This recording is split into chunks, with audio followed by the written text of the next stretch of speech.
students. Hope you all are fine, taking good care of yourselves and following all the precautionary measures. Today, I shall explain the first chapter from your English book Moments, The Lost Child by Mulk Anand.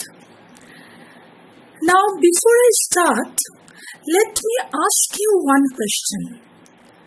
I wonder how long it has been since you have gone to a fair, you have enjoyed your life to the fullest, you have indulged yourselves in very small yet priceless attractions of life. It has been long, isn't it? Now that you are at home, I hope you understand the role of your parents in your life, how protective and how affectionate they are. All the other shining, glittering attractions of life can only exist when we are under the secured shelter of our parental affection. They may sometimes refuse some of your demands, but for some just reasons. We need to acknowledge them, and with this positive bent of mind, let us start the lesson, The Lost Child by Mulk Anand. Mulk Anand was an Indian writer in English who was known for his depiction of the lives of the oppressed, poorer class of the traditional Indian society. He was one of the pioneers of the Indo-Anglian fiction who gained an international readership. He was admired for his novels and short stories, which are highly acclaimed for their deep insight into the lives of the oppressed and for the analysis of the exploitation that they face. He became known for his protest novel Untouchable. His another important work was Coolie. The story The Lost Child is a very heart-touching, very emotional, very relevant short story for all of us, which brings out the importance of parents in a child's life. In this short story, Mulk Anand highlights on the theme of the bond of love and affection that a child shares with his or her parents. The sense of security that a child shares in the warm affection of his parents indulge the child. The child means the particular child about whom we will be reading in this chapter, indulged him to get diverted to so many small yet priceless attractions in life. They were actually going to a fair. The child made several demands to his parents. But all the demands were denied by his parents. Maybe for some just reason. The child was getting more and more disappointed. But the moment he realized that he was lost, all those trivial demands became meaningless to him. The fear of insecurity surpasses the small demands in the child's heart. A stranger found him and he tried to quieten the child by offering him all those things that he was longing for so long. But now, all those things had lost their interest for the child as he had lost his parents. So students, let's have our journey to a fair where this small innocent child will get a very practical lesson of life, and that is security and parental affection are the foremost demands in a child's life. All the other wishes, desires, demands, everything can only exist when we all are well secured. Now let's start the explanation of the text, The Lost Child. The story is set in the season of spring. After the dull winter, when spring comes, there is a spirit of festivity. Now, as the story opens, we can see that a crowd is seen to come out of different narrow lanes of the villages. They are actually going to a fair. All of them are in a festive mood. They are traveling in different ways. Some of them are walking, some of them are riding on horses, some of them are even being carried by bullock or bamboo carts. A little child was accompanied by his parents. He was full of life and excitement.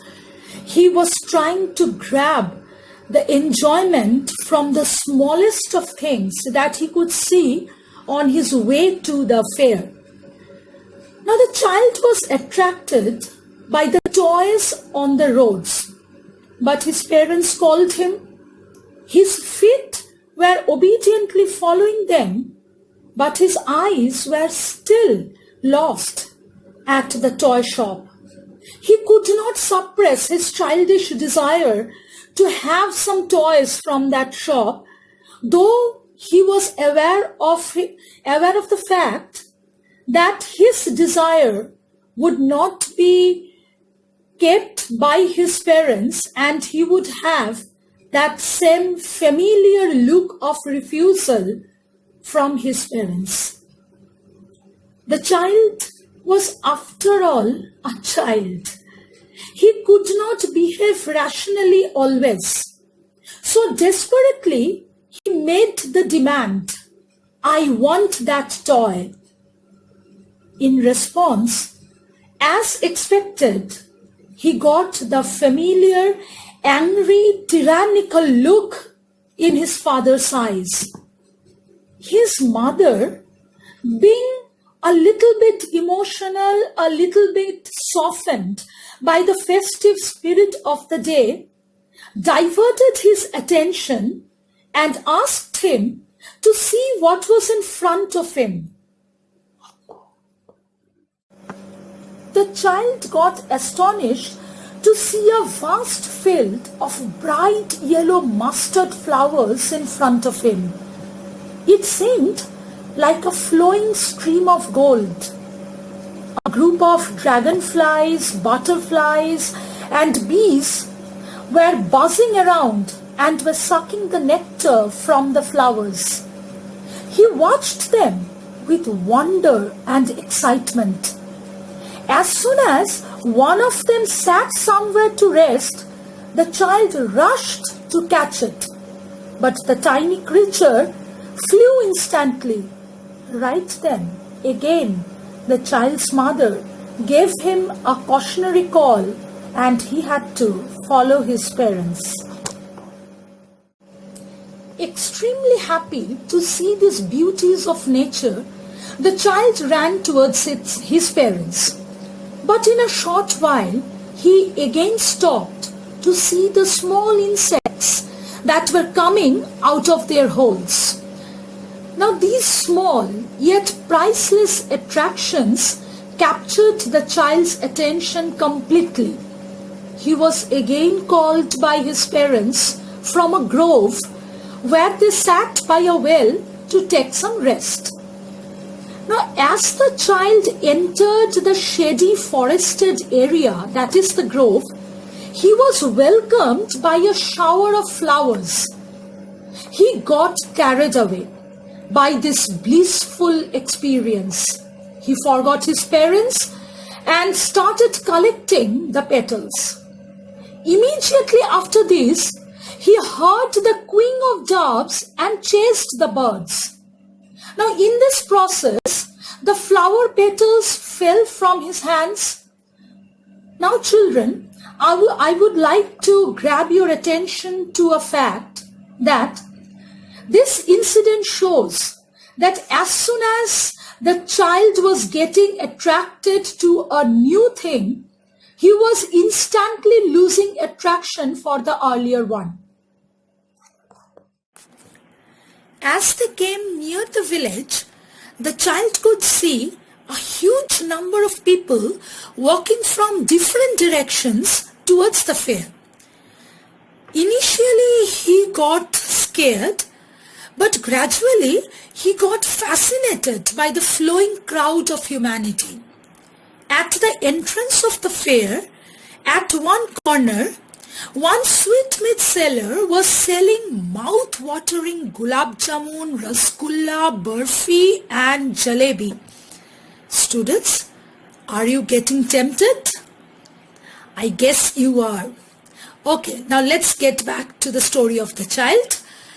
The sweets were displayed in different heights and were covered with foils of silver and gold. The child's mouth watered as he saw his favorite sweet burfi. He softly expressed his desire to have one burfi, though he knew that his request would be refuted by his parents by giving the reason that he was too greedy. As he knew that his demand would not be kept, he walked on. The next stall that attracted the attention of the child was a flower seller selling gulmohar garlands. He went towards the basket with a desire to have one. He again softly expressed his desire, knowing well that his desire would be refused, as his parents would think that they were cheap.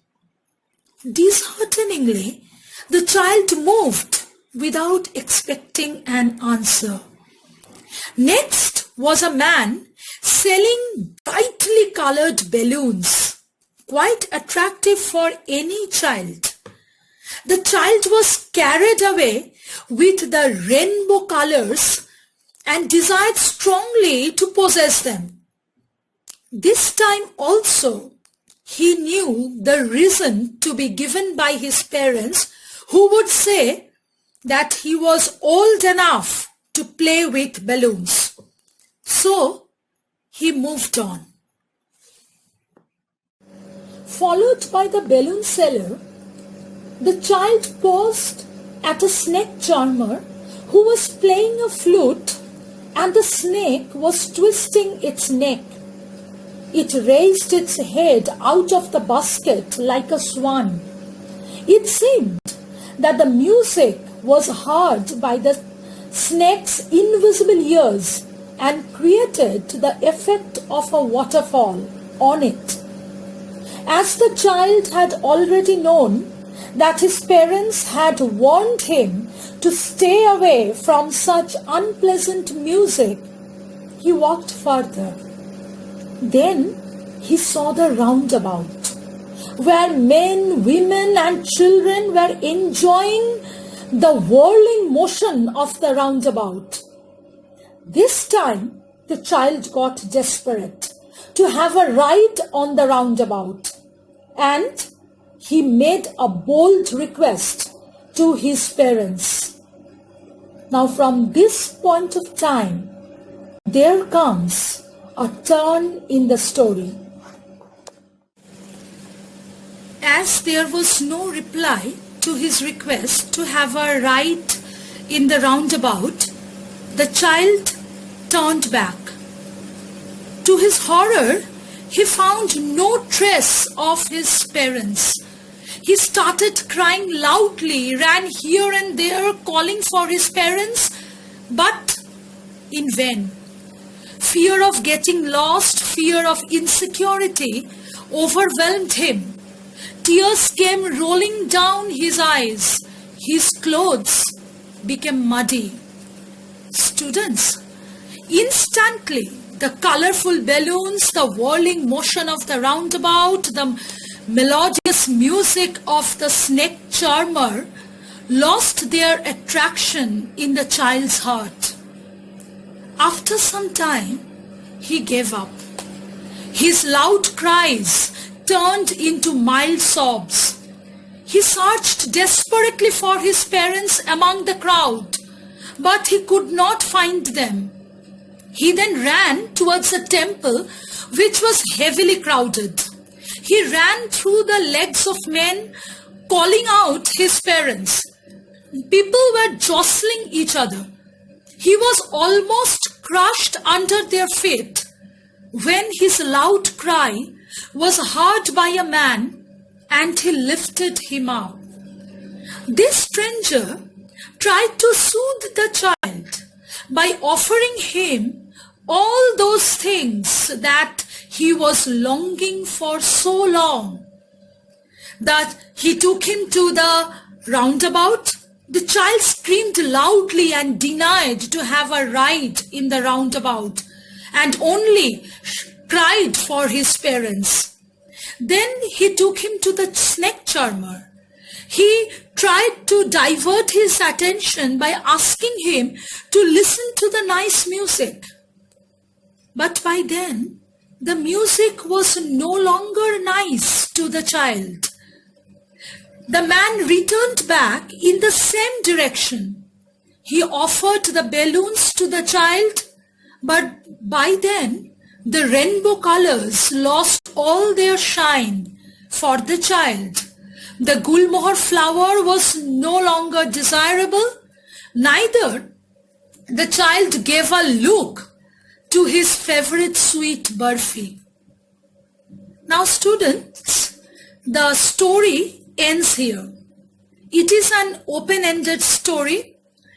There is no such specific ending given in the story whether the child could find his parents or not. But with an optimistic and hopeful mind, we can think, or we may hope, that the child would have got back his parents. So students, as I was telling you when I started my discussion today, that all these colorful attractions of our life can only exist when we are under the protection of our parental affection. Otherwise, all these things instantly lose their attraction. Now students, I would like to give you two different lists of things that the child saw. The first list is the list of the things, flowers, insects, etc. that the child saw on his way to the fair. This list includes toys, mustard field, dragonflies, butterflies, insects, showering flowers, and doves. The second list includes the list of things that the child saw at the fair. This list includes sweetmeat seller, garland seller, balloons, snake charmer, and the roundabout. Next, I would like to give you the meanings of some words that you may find difficult while reading. Now let us start with the word meanings. The first word will be emerged. The meaning is came out. The second word is receding. The meaning moving back. The third word is bustling, meaning moving in an energetic manner. The next word is flapping, meaning moving up and down while flying. Next word, abreast, meaning side by side. Next word, converging, meaning meeting or gathering. Next word, plea. The meaning is request. Next word, heeded, meaning paid attention to. The next word is graceful, meaning elegant. The next word is coarse, meaning very rough. The next word is shrieked, meaning high-pitched sound of terror. Next word is rage, meaning anger. Next, hither and thither, meaning here and there. Next, jostled, meaning pushed. Next, brutal, meaning harsh. The next word, trampled, meaning crushed. Next word, lingering, meaning lasting for a long time. Next word, swaying, meaning moving slowly. The next word, disconsolate, meaning very unhappy. The last word, reiterated, meaning said something again for emphasis. Now students, I would like to know whether you have understood this chapter well and whether you have enjoyed this lesson, and to understand whether you have comprehended the chapter well, I would like to give you some questions for your practice. I would like you to take down the questions. Number 1, what were the things that the child saw on his way to the fair? Question number 2, when does the child realize that he has lost his way? Question number 3, what do you think happens in the end of this story? Now this is a question where you can definitely give your own observation. I would like to have your opinion with your justifications. So the question is, again I am repeating, what do you think happens in the end of the story, The Lost Child? So students, with this we end today's lesson with explanation of the chapter The Lost Child by Mulk Anand. Thank you very much. Be safe and take care.